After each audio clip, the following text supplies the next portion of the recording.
আসসালামু আলাইকুম। এখন বৃষ্টির দিন, আর বৃষ্টির দিনে কিন্তু আমি আমার জমিগুলো পরিদর্শন করতে কিন্তু মাঠের দিকে রওনা হয়েছি। তো দেখতেই পাচ্ছেন আমার চারিপাশে সব আহ, মাঠের অবস্থা কী অবস্থা হয়েছে বৃষ্টি বাদলের দিনে। তো দেখেন আপনাদেরকে ছোট্ট ছোট্ট ক্লিপের মাধ্যমে দেখায় আমাদের মাঠে বা আমার জমি যেতে কি কি পড়ে এবং প্রত্যেকটা ফসলের কি কি অবস্থা এখন।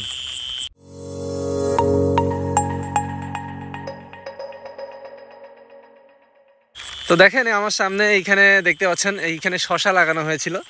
তো এই ঈদকে টার্গেট করে কিন্তু শশা লাগানো হয়েছিল। দেখেন শশা গাছের অবস্থা, মাটিতে শশা গাছ খুবই করুণ অবস্থা। আবার দেখেন এইখানে তুলার গাছের ডালের সঙ্গে কিন্তু ভটভটি দেওয়া হয়েছে। এই ভটভটিগুলো কিন্তু সুন্দর আবার ধরেও রয়েছে। তো মাশাআল্লাহ খুবই ভালো। এইখানে দেখেন হলুদ লাগানো হচ্ছে, হলুদের জমির মধ্যে মরিচ লাগানো হয়। তো আমাদের কিন্তু এলাকাতে হলুদ এবং মরিচ, এই যে হলুদ এবং মরিচ কিন্তু এইভাবে লাগানো হয়, পুরো জমিতে ঘাস নিয়ে দেওয়া লাগবে। এইখানে দেখেন আবার কচুর গাছ রয়েছে, যেটি আপনার রোদের দিনে পাতা পুড়ে যাচ্ছিল। তো তারপরে আল্লাহ রহমতে বৃষ্টির পানি হয়েছে এবং এমনিতেও সেচ দেওয়া হয়েছে, যার ফলে কিন্তু এখন গাছগুলো খুবই সুন্দর সতেজ লাগছে। আর এই পাশে রয়েছে কালাই। দেখেন এই যে কালাই, আমাদের এই মাঠগুলোতে সব কিছুই হয়। তো দেখেন সামনে আরও কিছু দেখাচ্ছে আপনাদেরকে। সামনে দেখতে পাচ্ছেন এই যে মাচা করা, এইখানে আমার শশা রয়েছে। এইখানে আমার বর্তমানে বর্ষাকালীন জাত সঞ্চিতা রয়েছে এবং 119 রয়েছে। দেখেন এইখানে তিল কাটা ছিল, তিলগুলো কেটে নিয়েছে। এইখানে হচ্ছে গরুর খাবার, যেটা ঘাস বলে থাকি আমরা। ঘাস কিন্তু প্রচুর, এইখানে ঘাস রয়েছে, ওইখানে ঘাস, এইখানে ঘাস, এইখানে ঘাস। আমাদের এই অঞ্চলগুলোতে কিন্তু এই গরুর খাবারের জন্য এভাবেই ঘাস চাষ করা হয়ে থাকে। তো এগুলো এখন বাজারে বিক্রি করে দেয় অনেকে, বাণিজ্যিকভাবে চাষ করে এই ঘাসগুলো। দেখছেন এই সামনে গেলে আরও ঘাস দেখতে পাবেন। এইখানে দেখেন ছোট্ট করে পটলের মাচা দেওয়া হয়েছে, এখানে কিন্তু পটল ধরে রয়েছে। আবার দেখেন সামনে আরও ঘাস রয়েছে, রয়েছে তরুয়ের মাচা। তো এই যে কাকাটা তরুই লাগিয়েছেন, এই কাকাটা আসলে অনেক বুদ্ধিমান, এই জন্য তার মাচাটা কিন্তু অনেক শক্তপোক্ত হয়েছে। তো দেখতে পাচ্ছেন এইখানেও ঘাস রয়েছে, এইখানেও ঘাস রয়েছে। এবং আমার এই সামনে রয়েছে দেখেন দুর্বার করল্লা। এটা হচ্ছে দুর্বার করল্লা সাইজ কিন্তু খুবই ভালো, গাছগুলো নষ্ট হয়ে গেছে প্রায়। এবং এর সামনে কিন্তু রয়েছে আমের বাগান, তার সামনে রয়েছে ড্রাগন বাগান। ওই যে দেখেন সামনে ড্রাগন বাগান রয়েছে। আমার সামনে রয়েছে এখন শশার গাছ, আর এটি হচ্ছে একদম পিওর দেশি শশা, মাটিতে করা হয় এই শশাগুলো। দেখেন কি অবস্থা শশার, এটা কিন্তু ঈদকে টার্গেট করেই লাগানো হয়েছিল। ঈদের 2-1 দিন আগে থেকে এই শশাগুলো হারভেস্ট শুরু হয়েছে এবং দেখেন এই কয়দিনের মধ্যে গাছের অবস্থা খুবই খারাপ। এইখানে হচ্ছে গরুর ঘাস রয়েছে। আবার এইখানে একজন বেগুন লাগিয়েছে, দেখেন বেগুন গাছের অবস্থা কি খারাপ, করুণ হয়ে গেছে। কারণ এই বেগুন গাছগুলোতে ভাইরাস লেগে গেছে। এই ট্রিটমেন্টগুলো আসলে সবাই জানে না, আমাদের গ্রামের লোকজনও জানে না, এবং গ্রামের যে দোকানদারগুলো আছে তারাও কিন্তু খুব সুন্দরভাবে জানে না। এখন আমি যদি তাদেরকে এই বেগুন গাছগুলো নিয়ে কোনো ট্রিটমেন্ট দিই, তারা কিন্তু যদি ফল না পায় সেক্ষেত্রে কিন্তু আমাকে বলবে যে এই ট্রিটমেন্ট ভুয়া, কাজ হয় না। আসলে দেখেন একটা জমিতে কিন্তু কি বলবো, জমিতে আগে শোধন করে নিতে হয়, তারপরে কিন্তু আসলে এই ফসলগুলো ফলাইতে হয়। একটা জমি বছরকে বছর একইভাবে একই পদ্ধতিতে চাষ হয়ে আসছে। তো এই জমিগুলোতে কিন্তু গাছ এরকমই হয়ে থাকবে, কেননা এগুলোর মাটির সমস্যা থেকে কিন্তু ভাইরাস ব্যাকটেরিয়ার জন্ম নেয়। তো দেখেন এই যে শশার গাছগুলো কিন্তু ডাউনি মিল্ডিউ অ্যাটাক হয়ে কিন্তু নষ্ট হয়ে গেছে। তো যাই হোক, উনি এইখানে এখন আর এই শশাটা উঠাবে না, হয়তো বা তুলা চাষ করবে, এই জন্য শশার গাছের কোনো কেয়ার তিনি আর করেন না। দেখেন সামনে কিন্তু ভুট্টার গাছ রয়েছে। আমার এই সামনে আপনারা দেখতে পাচ্ছেন এখানে তরুয়ের জাংলা রয়েছে এবং একটা ভটভটির জমি রয়েছে, তার পাশে কিন্তু সব ভুট্টা রয়েছে। এবং আমার এই সামনে রয়েছে, এইখানে পেয়ারা এবং বড়ই লাগানো হয়েছে। এই জমিগুলো কিন্তু এখানে অনেক রয়েছে আমাদের, দেখেন এই সামনে আরও অনেক আছে। এগুলো হচ্ছে সব পেয়ারার বাগান, এগুলো হচ্ছে রূপালি আম, একদম বিষ ছাড়া, মানে এখানে কোনো দিন স্প্রে করা হয়নি সার, সেই আম হচ্ছে এগুলা।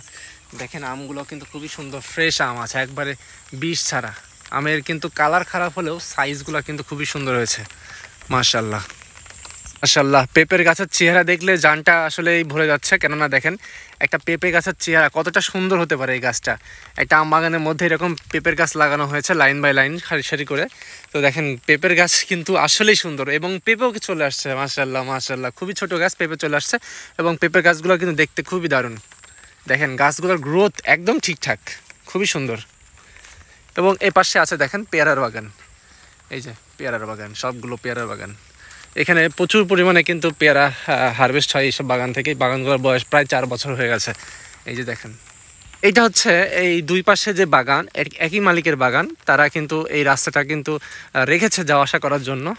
এই জন্য এই রাস্তাগুলা এত সুন্দর। এই রাস্তার যে ঘাসগুলা, এগুলা কিন্তু যে পুরানো বীজ থাকে, এই পুরানো বীজ দিয়ে কিন্তু এই ঘাসগুলো কিন্তু পুড়িয়ে ফেলা হয়েছে। এই যে দুই পাশেই কিন্তু বাগান দেখেন, এই পাশে কিন্তু ড্রাগন বাগান রয়েছে এবং মাশাআল্লাহ এখানে দেখেন পেয়ারার কিন্তু বাম্পার ফলন হয়েছে, পেয়ারা কিন্তু আসতে শুরু করেছে এখন।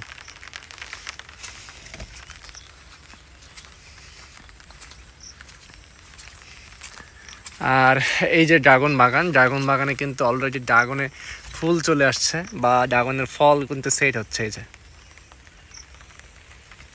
যে দেখেন পেয়ারার গাছে পেয়ারা কিন্তু অনেক পেয়ারা রয়েছে আর গাছগুলো কিন্তু অনেক বড়। আর আমি যতটা সামনে যাচ্ছি ততটাই নতুন কিছু কিন্তু দেখা যাচ্ছে। দেখেন এখন বৃষ্টির দিন, আমি ছাতা নিয়ে বের হয়েছি আর আমার ছাতাটাও কিন্তু দেখতে মাশাআল্লাহ খুবই সুন্দর। আমি আমার যে মরিচের প্রজেক্ট সেখানে কিন্তু যাচ্ছি। দেখেন এখানে যেতে কিন্তু অনেক বাধা, এটা হচ্ছে চড়া বা মাঠের ভিতর দিয়ে রাস্তা। আমরা কিন্তু মেন রাস্তা দিয়ে যাই, কিন্তু মেন রাস্তা এখন কাদো বা পানি হওয়ার জন্য কিন্তু যাচ্ছি না ওদিক দিয়ে কিন্তু খুব তাড়াতাড়ি হয় এবং ওইখানে যখন যাই আমরা সাইকেল অথবা বাইক নিয়ে কিন্তু যাওয়া আসা করি। এখন বৃষ্টির দিন জন্য কিন্তু এটা বের করা হয়নি। তো এই হচ্ছে আমার জমিতে যাওয়ার আরও একটি রাস্তা, এইখানে এদিক দিয়ে কিন্তু যাওয়া যাবে। তো দেখি চেষ্টা করে এদিক দিয়ে যাওয়ার। দেখেন এই যে ঘাস, হলুদ, কচু, বাগান, আমাদের যে মাঠ, অ্যাকচুয়ালি এই মাঠে সব কিছুই হয়, কোনো কিছু আসলে এখানে না হওয়ার নেই। এই যে এখন বর্ষাকাল, এই নিচের দিকে যে জমিগুলো আছে ওখানে কিন্তু এখন আপনার বেশ ধান চাষ করা হবে। একটা জিনিস দেখা, এই যে মরিচের গাছ কীরকমভাবে কুকড়িয়ে গেছে, আসলে এই গাছগুলো সময়ের সাথে সাথে স্প্রের সাথে সাথে কিন্তু ঠিকও হয়ে যাবে আবার। এখানে মাশাআল্লাহ ভুট্টা 2টা করে ক্যান হয়েছে এখানে। আর এই মাঠের ভিতর দিয়ে এইভাবে যাওয়াটা সবচেয়ে বিরক্তিকর লাগে যখন গায়ের সঙ্গে এইটা সেটা বাঁধে। তো দেখতে দেখতেই কিন্তু আমি আস্তে আস্তে আমার নিজের মরিচের প্রজেক্টের দিক চলে আসলাম। আলহামদুলিল্লাহ, গতকালকেও আসতে পারি নাই এই শুধুমাত্র বৃষ্টির জন্য। তো এইখানে দেখেন যেই পরিমাণ বৃষ্টি হইতেছে, এইখানে দেখেন এই বৃষ্টির জন্য দেখেন কি অবস্থা। এই যে সামনে ভুট্টার গাছ, এইখানে হলুদের জমি, আর এই যে আমার সাইড দিয়ে করলা দেওয়া আছে। তো আপনাদেরকে ভিতরে দেখাই, দেখেন এত বৃষ্টির মধ্যে কিন্তু আমার গাছগুলা একদম ঝিমায় যাচ্ছে। দেখেন গাছের উপর কিন্তু বৃষ্টি অলরেডি পড়তেছে, জমিতে কিন্তু পানি মানে জমে কিন্তু আছে ধরতে গেলে। তো এইখানে হচ্ছে আমার যে ছোট্ট রুম, এখানে কিন্তু আমার সব জিনিসগুলো থাকে। তো দেখেন এই যে আমার সব মরিচের গাছ আমি কিন্তু অনেক ফাঁকা করে লাগিয়েছি। এর একটি রিজন হচ্ছে আমি সবসময় ওয়াইড জায়গা পছন্দ করি। আমি এখানে পরবর্তী সময়ে শশা চাষ করব বলে আমি কিন্তু এরকম 18 বা 20-22 ইঞ্চি এরকম পর্যন্ত কিন্তু আমি দিয়েছি। তো দেখেন আমার কিন্তু এই যে এই গাছগুলো কিন্তু বড় গাছ, ঠিক আছে।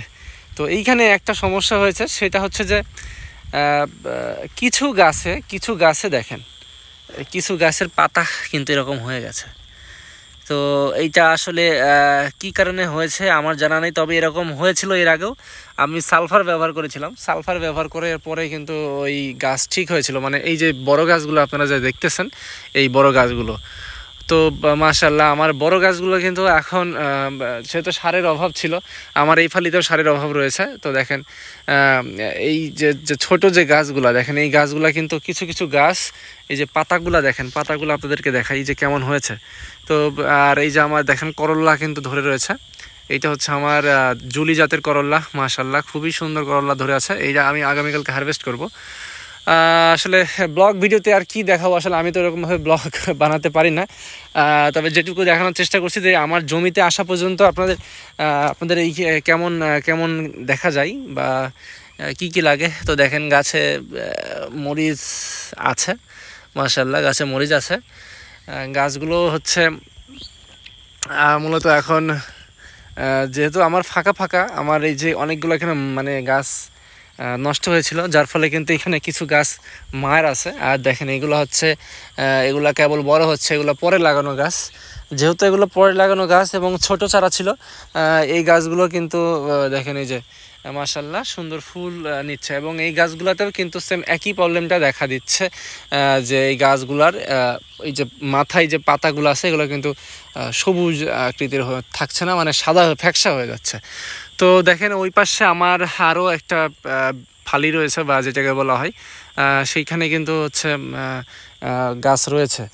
এবং সবচেয়ে সত্য কথা যে দেখেন আমি কিন্তু মরিচ চাষ প্রথমবার করেছি, এইরকমভাবে কিন্তু মরিচ চাষ আগে করি নাই। তো দেখেন এই যে আমার মরিচ গাছগুলা, মোটামুটি আমার এই গাছগুলা এখন একটু গ্রোথ বাড়া শুরু করছে। এর একটি কারণ হচ্ছে আমি এখানে স্প্রে দিয়েছি এবং কিছু সার এইখানে আমি খাওয়ানোর চেষ্টা করেছি। তো যেই পরিমাণ বৃষ্টি এখানে স্প্রে করব এখন কিভাবে? তো দেখেন আমার এই যে স্প্রে করার মতো কোনো অপশন কিন্তু আমি পাচ্ছি না। যদি এখানে পোকা লেগে যায় তাহলে কিন্তু গাছ আবার কুকরি লেগে যাবে। তো কুকরি লাগা যে গাছগুলা সেগুলা কিন্তু আপাতত ওই রকমই আছে, ওর বেশি কিন্তু আর কুকরি লাগে নাই, আবার ঠিকও হয় নাই। তো দেখেন ওই গাছগুলো আমি বেশ কিছু গাছ তুলে দিয়েছিলাম এবং বাদবাকি গাছগুলো কিন্তু রেখে দিয়েছি। তো মাশাআল্লাহ আমি যেটুকু বুঝলাম যে মরিচ গাছ যখন বড় হতে লাগে তখন অবশ্যই আপনারা আপনাদের মরিচের জমিতে সেচের সঙ্গে পানি দিয়ে দিবেন।